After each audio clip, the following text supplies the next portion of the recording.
صلو علی الحبیب صلی اللہ تعالی علی محمد صلی اللہ علیہ وسلم۔ میٹھے میٹھے اسلامی اور مدنی چینل کے ناظرین، آپ کو امیر اہل سنت کا رسالہ کفن کی واپسی سے کچھ مدنی پھول پیش کرتا ہوں۔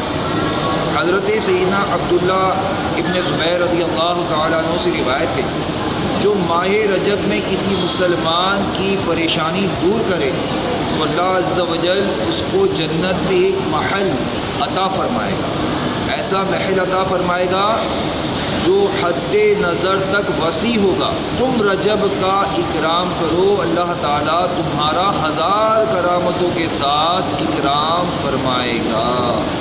صلو علی الحبیب صلی اللہ تعالی علی محمد صلی اللہ علیہ وسلم۔ صلو علی الحبیب صلی اللہ تعالی علی محمد۔ مجھے اپنی اور ساری دنیا کے لوگوں کی اصلاح کی کوشش کرنی ہے۔